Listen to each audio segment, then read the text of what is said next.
10 choses. La Ouais. première chose pour laquelle je suis super d'accord avec toi. Donc, à chaque fois, je vais citer, et c'est toi qui vas un petit peu développer, Ouais. être à l'heure. Être à l'heure. Et Comme il t'as faut. bien vu, parce que moi, je suis toujours à l'heure. Je suis un peu Yes. chiant. Moi, c'est même un défaut parce que j'ai ce qu'on appelle la phobie du retard, donc je suis toujours en avance. Des fois même un peu trop. Donc, des fois, ça, je galère parce que la nature des gens, c'est être en retard. Mais voilà, quand t'es à l'heure et même avant l'heure, parce que, comme me disait le directeur d'une franchise pour qui j'ai travaillé, déjà, être à l'heure, c'est en retard. La personne qui vient, tu as rendez-vous à 2 heures, tu viens à 2 heures, tu es en retard déjà. Il faut être là 1h55, 1h50, tu vois. Et en Mhm. plus, tu donnes une meilleure image. Comme tout le monde est en retard, si toi, tu viens à l'heure, les gens vont te remarquer. Ils disent, lui, il n'est pas comme les autres. Parce que tout le monde vient en Mhm. retard. Tout le monde a une excuse. Ah non, j'ai raté le métro. Non, viens à l'heure en C'est avance. un Comme gros ça, truc qu'on lui, reproche aussi beaucoup à la communauté afro en général, qui tout à traîne un fait. petit peu, qui Voilà, traîne. tout à fait. Moi, c'est quelque chose que Et je dirais que j'ai beaucoup plus appris ça quand je suis arrivé en Allemagne, tu vois, et la rigueur dans la ponctualité, la discipline, tu vois, sont des trucs. Être à l'heure, parfois c'est sur le point sur lequel on regarde, même si tu es compétent après, il suffit que tu arrives en retard pour que bon, on annule tout le truc. On dit ouais, c'était 10h05, c'était 10h, tu arrives à 10h05, c'est mort, au revoir. non, mais comme on dit, en plus, le temps, c'est de l'argent. Tu prends le Ouais. temps des gens, s'il n'est pas respectueux. Et souvent, quand tu mets en retard une personne, toute la journée, les gens vont être en retard. Parce que bah, tu vas prendre le temps sur les autres Ça va et donc créer la personne va se une rappeler de chaîne toi. comme ça de retard sur Et toute la ouais. journée. Ouais. Et donc, être à l'heure, c'est super important. Réellement, et c'est simple, c'est gratuit. Voilà, tout Yes. ce qu'on va te dire là, c'est gratuit. C'est gratuit. Bah Complètement. oui. Yes. Donc, je partage complètement. Donc, éthique de travail, deuxième point. Bah, ça, c'est pareil, ça vient par rapport à la discipline. Quand tu as une équipe de travail, ça se voit. On dit souvent travailler comme un Chinois. Ou, tu vois, quand les gens voient ça, on sait trop bien que les gens travaillent à l'heure. Mais si tu viens une demi-heure plus tôt, tu quittes une demi-heure plus tard et tu montres que tu as envie, mais qui n'a pas envie d'avoir une personne comme ça dans sa boîte? Moi, une personne qui m'appelle comme ça, qui fait des heures en plus, qui bosse plus, tu l'embauches, tu lui donnes la responsabilité. Mhm. Voilà. Tu as bien entendu la phrase comment il s'appelle? C'est Jordan. Le gars, c'est la star, c'est le meilleur joueur de tous les temps. Et je me rappelle quand j'ai regardé ses vidéos, il venait 6 heures avant le match pour faire des shoots et après le match, il shoot encore. Et Kobe a copié ce qu'il a fait. Kobe, ouais, pareil, Et donc, c'est la même chose. Tu dis, mais tu veux être bon, ben, il faut faire plus de boulot. C'est aussi simple que ça. clairement. Et, Donc, et, quand t'as, et mhm. puis quand tu as une éthique, ça reste, c'est comme une habitude. Ça devient une discipline. Et Mhm. après, dans tout ce que tu vas faire, tu vas être pareil. Ouais. Ouais, et c'est clair qu'avec le phénomène d'effet cumulé, quand ça s'empile comme ça, après 1 an, 2 ans, 3 ans, 10 ans, 20 ans, c'est une courbe exponentielle en général. Et Donc, oui. la passion, on en On, parlait on, longuement tout au long de l'épisode. On a développé. Hein. on en a parlé. En fait, c'est un truc qui est contagieux, quoi. Les gens le voient et quand tu vois que tu es passionné et que voilà, quand tu vois une personne passionnée devant toi, tu as envie de l'aider. Tu te dis, mais le gars, il est possédé. Quand tu vois une personne qui est passionnée, moi, quand on me voyait jouer au basket, j'arrivais sur le terrain, je sais pas, dès que le soleil se levait, quoi. Et je jouais je mangeais même pas. Et les Mhm, gens disent, mais lui, j'ai envie de jouer avec lui. Et voilà. Et c'est pareil, là, on fait du podcast, on voit qu'on parle pendant mhm. 2 heures. Ça sent la passion. Ça La se sent, passion, c'est ouais, contagieux. je vois pas le temps passer, pourtant c'est 2 heures. Hein. Et voilà. Et quand tu es passionné, et comme nous, on écoute des podcasts qui font 2 heures, mais des fois, quand on sent le truc, voilà, 3 heures, 4 heures, des podcasts de 5 heures, moi j'en écoute, quoi, tu vois. Je mets pause si je dois faire autre chose. Après, je reviens, je continue, tu vois. Et tu vois une Mais pour personne qui est YouTube, là, il faut oublier, je vais regarder un truc, je vais pas revenir dessus. et tu vois une personne qui est sur un podcast qui parle comme ça, qui est fatiguée, qui n'a pas envie, mais tu zappes, tu dis, mais il a quoi? Il a un problème ou quoi, lui? Tu vois, il faut la passion, c'est contagieux, c'est magnifique la passion. Clairement. Donc, être coachable, c'est un gros Ça, sujet. Hein. ça, ça c'est dur, c'est un gros sujet. Donc, déjà, pour être coachable, il faut être humble. Et ça, c'est pas facile. En tant qu'entrepreneur, souvent, on est un peu égoïste, un peu prétentieux. Pas égoïste, mais on a un peu un ego un peu balèze, quoi. Et donc, il faut apprendre à fermer sa bouche et à dire, voilà, je connais rien. Surtout même mais quand on entend d'autres podcasts ou d'autres personnes qui ont réussi, souvent, elles disent, voilà, Mhm. même quand tu crois rien, tu connais rien. On n'est pas des dieux, on est que des humains et il y a toujours plus fort que soi. Et donc, Yes. moi, je commence les podcasts, il y a des mecs qui ont créé 3 ans, 4 ans avant toi. Ben, quand tu peux être coachable et tu peux apprendre des autres, voilà, tu iras plus vite, tu gagneras du temps. Ou tu vas dire, ah non, je Clairement. connais, ah non, j'ai pas envie. Non, non, tu fermes ta bouche et tu fais. C'est tout. Il y a un truc que tu as formulé, tu as dit être prêt. Moi, je vois ça un petit peu comme être un opportuniste. C'est comme ça que moi, je vois ça. C'est ça en fin de compte, hein, parce que souvent quand je sais pas, je me rappelle plus cette phrase, je vais peut-être me dire une citation anglo-saxonne, je crois que c'était un président qui disait, ouais, quand tu vas couper un arbre, faut pas juste venir avec la hache et la couper. Il faut Mhm. préparer la hache, il faut la ciseler et ensuite tu Mhm. vas mieux couper. Eh ben, c'est pareil. Il faut, comme là, moi, je me lance sur Amazon, eh ben, je me forme, je forme mon frère, j'ai un coach. Et puis voilà, je me prépare à réussir. Tu vois, il faut être prêt, bien sûr, comme tu dis, pour saisir les opportunités. Donc, il faut être ouvert, mais il faut être sûr de sa réussite. Donc, il faut donc préparer les actions avant et travailler, planifier sa réussite, on va dire. Clairement. Yes. Ouais, je valide complètement. Oui, c'était Abraham Lincoln, voilà. Je cherchais Abraham Abraham Lincoln qui dit, Lincoln. voilà, on te donne 6 heures pour abattre un arbre, donc tu prends le trois quarts du temps pour ciseler ta hache, qu'elle soit propre, et ensuite Mhm. tu peux mieux couper. Voilà. Yes. Donc, en faire toujours plus. Délivrer plus. Ah non, comment on formule ça? C'est C'est en promettre faire, plus, délivrer, promettre moins, délivrer plus. C'est comme ça qu'on c'est dit un peu souvent. ce que c'est un peu que je disais par rapport au travail. Moi, en tant que vice-dev, ben, je commence une demi-heure plus tôt et je finis plus tard. Et des fois, si je peux faire une heure, même là, dernièrement, ben, j'ai eu un mail le week-end, je vais le traiter. Je vais Mhm. pas me dire, ah non, c'est le week-end. Non, moi, je bosse. Même le dimanche, s'il faut, voilà. Je vais donner au maximum parce que je sais très bien que je vais avoir du retour. Comme dit, Mhm. sans donnant qu'on reçoit. Eh ben là, c'est pareil. Il faut te dire que on t'a donné une confiance, fais le maximum. Et les gens vont voir que tu donnes le maximum. Yes. Donc, toujours, et en plus, en général, voilà, quand c'est comme ça, les gens ont toujours envie de retourner la faveur. Comme nous, on donne du contenu gratuit sur YouTube. À un moment ou l'autre, les gens, ils vont dire, ah là, lui, il est tellement cool. Et moi, ça m'est arrivé. Des fois, je vais acheter un produit, je peux l'acheter directement sur le site. Je vais chez Patfil ou chez un autre, je vais cliquer son lien et comme ça, lui va gagner de l'argent. Ça ne me dérange pas, aucun problème. L'effort. L'effort, ça rejoint un peu tout ce qu'on a dit, mais voilà, faut pas. Entre une personne, toi, tu le sais, une personne qui réussit et une personne qui réussit pas, souvent, bah, c'est l'effort. Tu as la passion. Mais souvent, la passion emmène l'effort, hein. Il faut vraiment Mhm. mettre des efforts. Il ne faut pas se dire non, je vais me la couler douce. Et souvent, c'est l'erreur des business en ligne. Et moi, ça m'arrivait, hein. Je me suis dit, ouais, j'ai mon blog, il marche bien. Non, il faut faire plus d'efforts. Si tu veux vraiment être le meilleur, voilà, tu es obligé de faire des efforts et de travailler plus que les autres. Comme a fait Jordan, comme on fait tous les grands. Et je peux même te donner un exemple à part. Je ne sais pas si tu aimes le foot.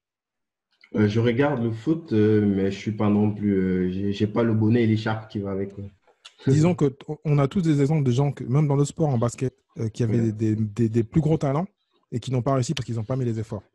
Et moi, je te donnerais ceux qui aiment le foot, Ronaldinho, qui est peut-être l'un des plus beaux Ronaldinho. joueurs, des meilleurs joueurs de tous les temps, mais c'est un feignant. Trop talent. Et tu en as plein. En basket, moi, il y a des mecs qui, en apparence, semblaient mieux que Jordan, mais ils ne travaillent pas. Et même, là, il y a un joueur qui joue à LA, j'ai oublié son nom. Ah, il est revenu à LA, il a gagné avec Kobe, et Kobe l'avait viré parce que le gars ne bossait pas. Le gars, il a du talent, c'est un pivot. Le gars joue bien. Ah, Dwight Howard, le gars est bien, mais il n'a pas bossé. Il a toujours dit, c'est un feignant. Et automatiquement, ben, il a la carrière qu'il a. Il n'est pas mauvais, mais il n'a pas la carrière de Kobe, ni de Jordan, ni d'autres pivots. Voilà. Il Yes. faut des efforts. Donc, il y a un autre point qui est plutôt, c'est pas un point qui est trop mainstream, tu vois, parce qu'il y a des personnes, ils peuvent être naturellement bosseurs, tu vois, mais Mhm. ils sont pas très, très vigilants ou peu vigilants sur le point qu'on va citer tout à l'heure, parce qu'ils se disent que, ouais, c'est pas forcément le gros focus. Mais généralement, ça rattrape, surtout avec le temps, avec l'âge, quoi. Après 5 ans, 10 ans, il y a quand même, ça rattrape, en fait, parce que c'est quelque chose qui dépend du corps. C'est l'énergie. Mhm. Ben, c'est vrai parce que l'énergie, on en a tous. Mais, et moi qui aime bien, je t'en ai parlé avant, la santé, les gens ont toujours des excuses. Ah, je suis fatigué, je suis pas bien. Mais ils savent pas travailler sur leur énergie. Et c'est important parce que tout ce que je viens de dire avant, ça va avec l'effort et la passion. Bon, la passion, c'est un peu à part. Mais si tu veux donner des efforts, il faut que tu sois énergique. Et si tu n'as pas d'énergie, ben, travaille sur ton énergie. Mange mieux, dors mieux, fais ce qu'il faut pour avoir de l'énergie. Si tu peux être passionné, avoir envie de faire des choses, mais si tu n'as pas d'énergie, tu ne pourras pas les faire. Et c'est un élément important. Donc, il faut travailler sur toi et te dire comment je peux avoir plus d'énergie. Moi, personnellement, je fais le jeûne tous les jours, je mange bien, j'essaie de méditer, ça c'est un problème, j'ai du mal à méditer. Je fais méditer, je fais ma gratitude, je fais tous des éléments, douche froide, je fais tout ça qui vont me permettre d'avoir l'énergie parce que quand je suis au boulot, ben, j'ai besoin d'être à fond. Je ne vais pas le faire un truc à moitié. Tu fais le truc à moitié, tu ne vas pas réussir. Donc l'énergie, c'est important. Là, actuellement, je suis avec toi, je suis déterminé, je veux que ce soit le meilleur podcast du monde. Voilà, Yes, donc je donne l'énergie. yes, Et donc ça, c'est un truc qui se travaille. Et c'est gratuit. Donc tout ce qu'on a dit là, c'est gratuit. Et l'énergie, c'est pareil. yes.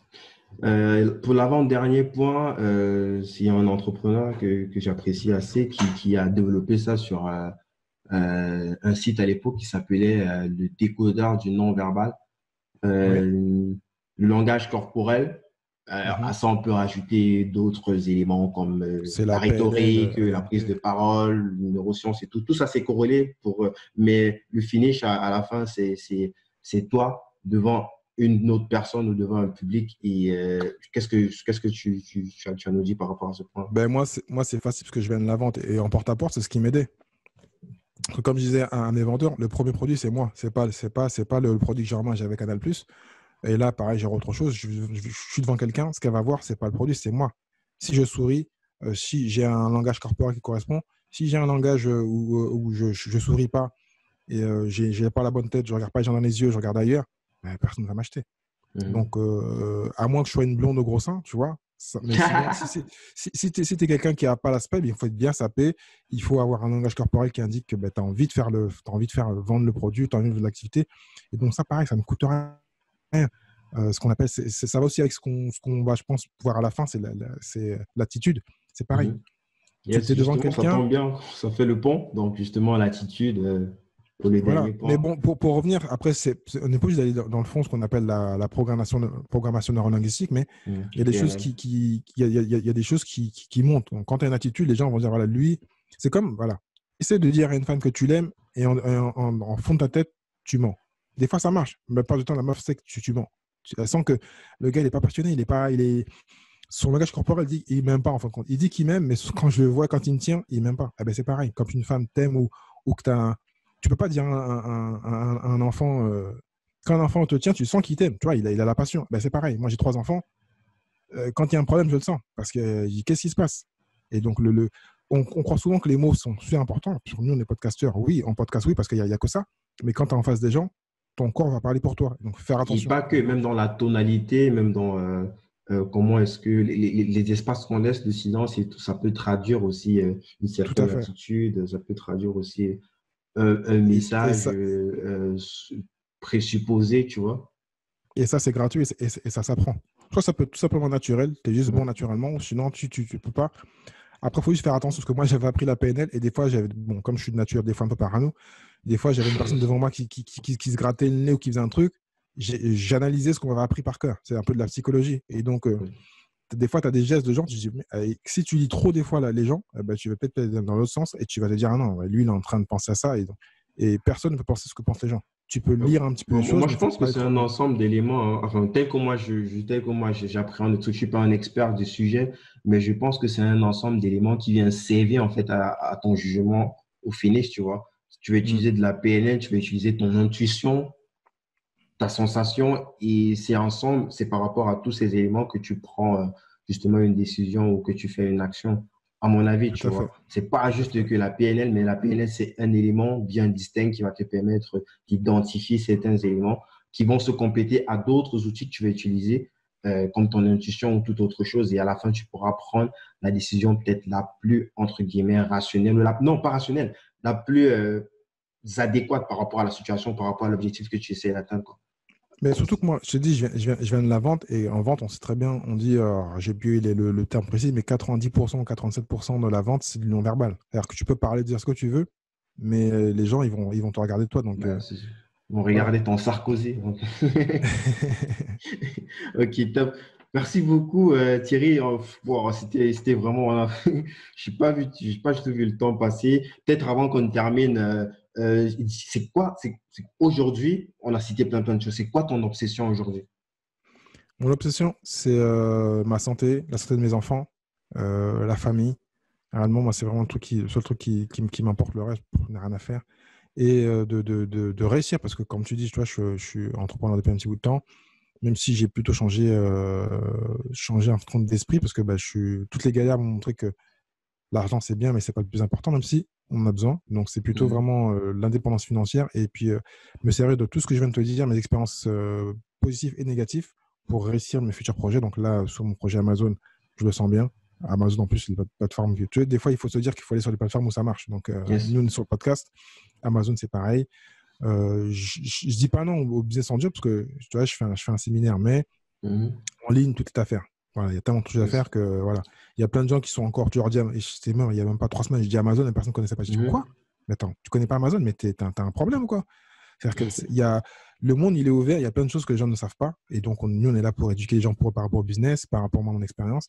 Et donc, moi, mon but, voilà, c'est de réussir mes autres futurs projets d'entrepreneuriat pour aider d'autres entrepreneurs, pour aider les Guy et les Thierry qui ont 20 ans et qui ne veulent pas faire les mêmes bêtises que nous. Même si toi, tu as que 25 ans et tu n'as pas fait beaucoup d'erreurs, donc je suis content pour toi. Mais parce que on a discuté, donc j'ai vu que tu es très malin et tu te formes et tu écoutes les bonnes personnes et tu es bien entouré. Et c'est super important. Et donc voilà, mon but, c'est vraiment d'aider le maximum de gens comme moi voilà. Moi, si je pouvais éviter, j'aurais pu éviter tout ce que j'ai fait, même si j'ai pu éviter, parce que j'ai lu beaucoup de livres et j'ai été formé, mais il y a plein de trucs que j'aurais pu éviter, même si des erreurs, t'en feras toujours, même quand j'écoutais même Kiyosaki qui vaut, je crois, 700 millions, il dit il en fait toujours des erreurs. Mais bon, il y en a plein qui sont faciles à éviter. Donc, quand tu peux éviter, et moi, je ferai, si possible, avec mon podcast et le tien, éviter au maximum de gens de faire des erreurs comme le pacte d'associés ou de faire les mauvais choix de business. Voilà. Mais bon, c'est juste, moi, réussir ma vie personnelle donc, de santé et donc de famille, et puis aider les gens à réussir en tant qu'entrepreneur et investisseur. Voilà. Excellent. Thierry, ce podcast s'appelle Débrouillard. Pour toi, c'est quoi un débrouillard? Débrouillard, c'est une personne qui trouve la solution. Voilà, on lui ferme la porte, hop, il passe par la fenêtre. On ne lui donne pas d'argent, il trouve les moyens d'avoir de l'argent. Il n'a pas la santé, ben, il trouve les moyens d'avoir une meilleure santé. Voilà. Il a un cerveau, il sait que voilà, il peut tout trouver. On n'utilise que 10% de son cerveau, ben, lui il va utiliser 11, 12, 15% pour trouver la solution. Excellent. Merci beaucoup Thierry. On voit les gens sur LinkedIn. Où est-ce que les gens peuvent aller pour en savoir plus? Ils peuvent aller directement sur mon site thierry-henry.fr et puis ils auront tout dessus ou sinon sur le podcast. Enfin, moi, je suis un peu partout, heureusement. Donc voilà, il n'y a pas de choix. Instagram. Partout. Les gens, comme à l'accoutumée, la meilleure façon de montrer que vous appréciez ce genre d'échange, c'est déjà d'aller rapidement sur les différents réseaux de l'invité, sur LinkedIn, sur son site internet pour dire ce que vous avez pensé de l'épisode. C'est très, très important. Et ensuite, de revenir, bien sûr, sur iTunes pour me laisser une évaluation de 5 étoiles. Sur le podcast aussi de Thierry, on va mettre le lien aussi en description. Très, très important. Ça nous permet d'être mieux référencés, de monter dans les rankings, de toucher encore d'autres personnes. Merci à tout le monde. Merci et à très vite. Ciao, ciao. À bientôt. Ciao.